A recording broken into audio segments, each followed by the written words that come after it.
Hey YouTube, Lord Xander here. What's up?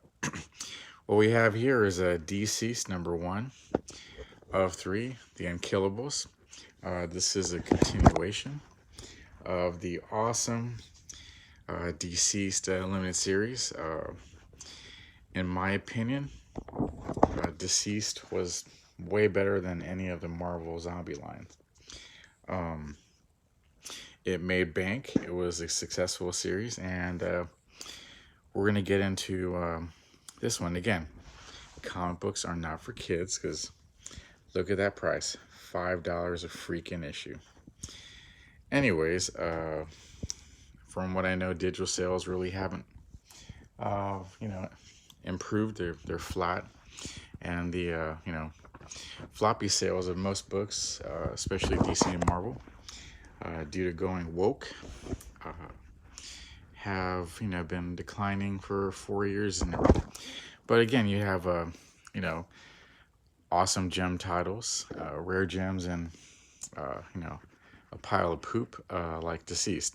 So here in the Unkillables, we have, of course, a focus on some of the villains who survived the the anti-life equation getting to Earth via dark side of apocalypse, infecting Cyborg, who infects Earth, and pretty much the virus is spread by any digital media, TV, computer, cell phone. So pretty much most of the world is dead. If there was some type of virus that did spread through media like that, yeah, the same thing would happen. The world would be dead. But anyways, so here on the cover we have Cheetah, Bane, Solomon Grundy, Deathstroke and Deadshot, Lady Shiva, Captain Cold. All right, so here's where it gets kind of weird. Oh, good Star Trek, by the way, not this woke track that CBS is pushing. STD, Star Trek Discovery, which is actually an STD, and Star Trek Picard. But when Picard was cool, Next Generation. But anyways, so for some reason, Deathstroke is taking out a contract on, hunting down some racist in Kentucky. So he's on an assassination mission or whatever, but walks up and rings the front doorbell. That's just weird as hell, but whatever. So then it gets weird because, this dude jumps out the window, breaks his leg. He's just, whacked out. So Slade's got the stupid head tilt going on. He goes, oh, well, hey, but check out this bull. What does that look like? A swastika. But, even in present day, you can't really draw that because even though, Deathstroke Terminator is killing a Nazi, you can't actually draw like a neo-Nazi thing. But anyways, so he's puzzled by all the weirdness of, a bunch of, we know who these dudes are. The white supremacists getting killed. So, all right, so he walks in the house and there's chaos, but he goes to town. And then he gets a ring on his cell phone. And of course he gets infected with the anti-life equation.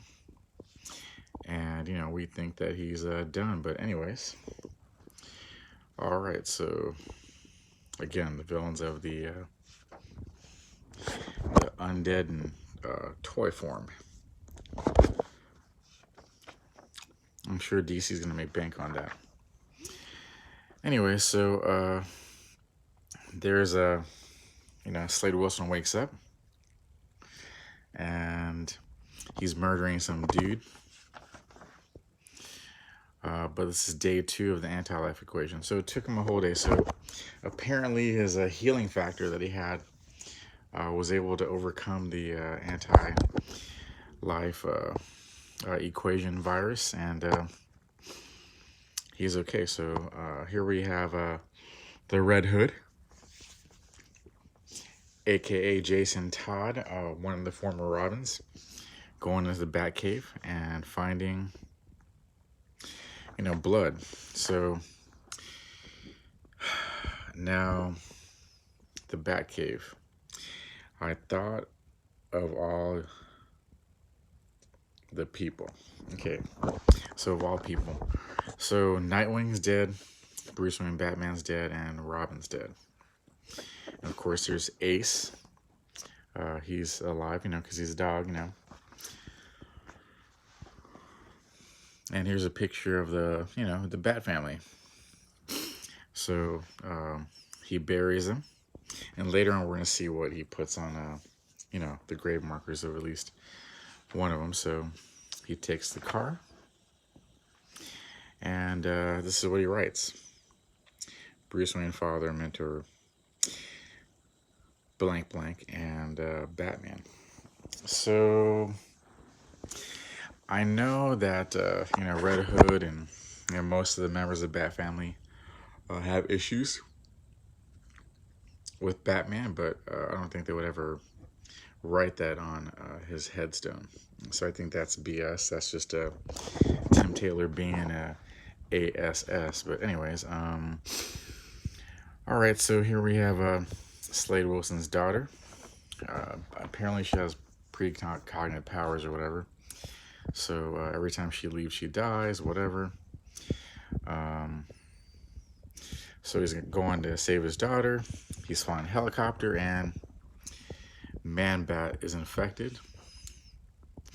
All right, here's some BS that I don't recommend you buy. So these are young modern novels that go on the way of the dinosaur. All right, so here, she thinks Slade's dead. And of course, here we have one of the rogues, Mirror Master. And here we have a crappy book for a crappy movie. Moving on, so Mirror Master is able to come through Ireland. So here we have Vandal Savage, and then the rest of the survivors. So Deadshot, Lady Shiva, Captain Cold, so on and so forth. The Creeper, so he's a creepy guy. But I guess his healing factor helped him make it. So we got Jim Gordon and Cassandra Cain. Not like how she was portrayed in the crappy Birds of Prey movie, a little orphan, homeless girl, stealing crap from Black Mask. Here we have her as the badass that she is, as Batgirl.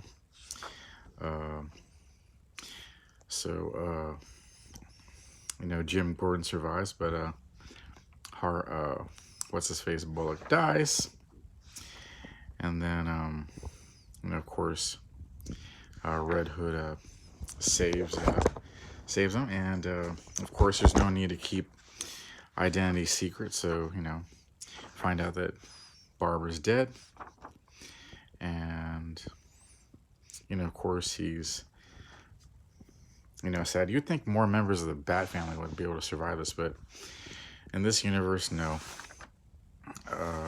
Skipping some pages for the copyright guides, skipping BS like that. All right, so they come across Belle Reve prison, blah blah blah.